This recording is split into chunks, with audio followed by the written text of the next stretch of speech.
Good news, bad news. I have seedlings that are ready to pot. Bad news, a tropical storm is coming. I have a problem. Now, I live in South Florida, and that's where I do my gardening with my desert roses and other plants that I have. I grow, I propagate. But this week, we are expecting a tropical storm to hit right here. Would you like to know where I live? I live right there. Now, we're used to tropical storms and we're used to these kinds of weather patterns. The problem I have, though, is that I have some seedlings that I now have to take care of. Now, about 5 months ago, I planted some seedlings, 4 different types, to see how they would grow in a new medium. What I grew them in was in coco coir, or coco coir, or coir, however you pronounce it. And here they are at about 5 months. Now, I used 4 different seeds, and I used them all in the same mixture. And you can see that some of them grew very well. Others, not so great. But they're at the point now where I want to repot them in their own pots. And I need to get this done before the tropical storm comes so they can be established and take on the rain. One of the most popular questions I get about desert roses is, what is the best soil mixture for them? And that really depends on your climate. There is no one size fits all. Now, here in South Florida, in the late summer, early fall, and in the spring, it can rain every day. And so I need to have a soil that in between these heavy rains, the plant can completely dry out. But that also means in the dry months, I have to be watering regularly. So for you, if it never rains, you might want to hold a little bit more moisture in your plants. Or if it rains all the time, you want it to drain even better than average. But today I have to get to the point, what am I going to do with these seedlings? Now, there's 3 options you can go with your seedlings. Let me show you them over here. Number 1, you can use these 6-pack. Now, I have done this before. You put each one in one. They're about 1 inch by 1 inch by 2 inches. You could do a 4-inch pot, which I have done lots of times. You could see here's a plant that I have in a 4-inch pot right now growing that I'm going to trim soon. You can use a half-gallon pot like you see right here.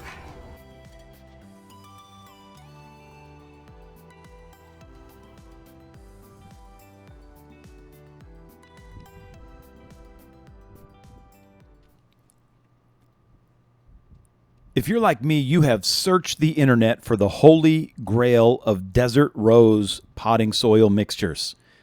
And as many websites as there are recipes for desert rose soil. There is no substitution for trial and error to find out what works not just for your climate, but your lifestyle.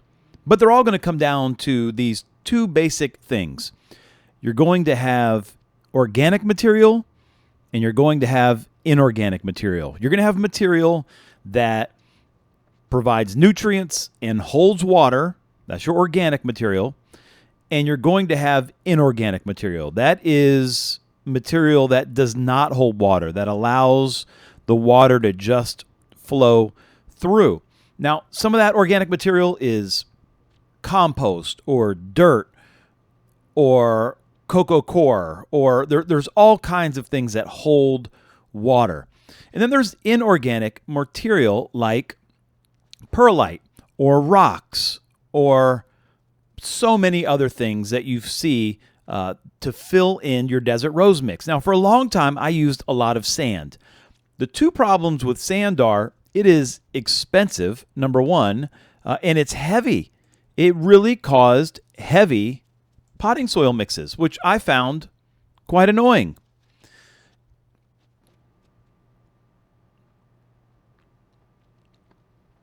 The soil I now use the most is what I found from Maria at Maria's Garden, and it is 60% uncolored, unstained mulch, 40% compost, 60% uncolored, unvarnished mulch, and 40% compost. That's what I use.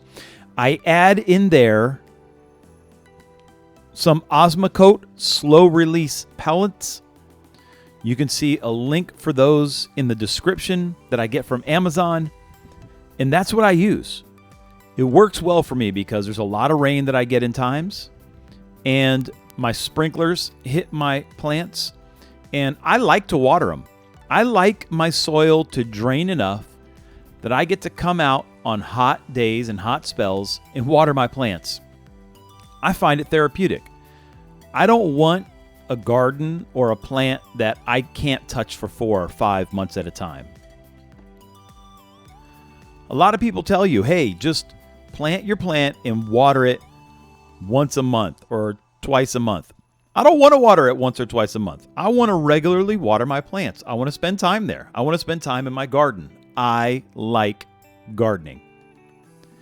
The other thing that I do is I track the growth of every one of my plants. So what you see me doing here is tracking the plants from the seedlings. When I originally germinated my seeds, I germinated them by species. And so I just marked the little pots that they are in. And the way I germinated them is I put the seeds in a Ziploc bag with a piece of paper, paper towel, and I wet it and I put it in a nice warm closet that I have. I mark each bag with the species, and I have a database with all my plants and my species. And so I mark it, and once they started sprouting, I put them in a 4-inch pot with coco coir, and I marked the pot for each species. I had 4 that I was growing because I wanted to test this new way. And I put it in the pot of coco coir with sand and coco coir. And I marked it. What I have found is that it's easy to sprout desert roses, but I was losing a lot in that early stage.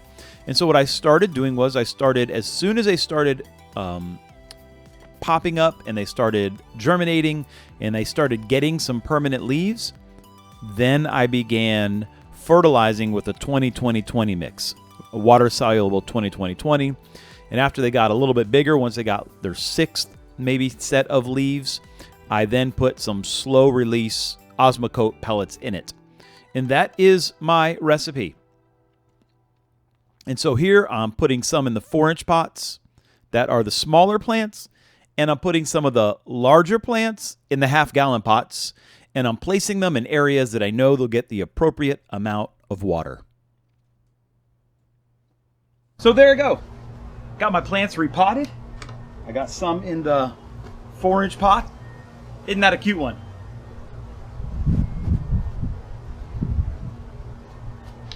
I got some in the half-gallon pots. Isn't that a pretty one? And we'll see how they grow. All right, thanks for joining me in this video. If you would, please hit the like button, subscribe for more, leave a comment, and if you use any of the links in the bottom here in my description, it sends you to Amazon, shows you some of the stuff that I use. It doesn't cost you any more, but I do get a little cut from Amazon. It is pennies, so don't worry about it. All right, God bless you. Have a great day.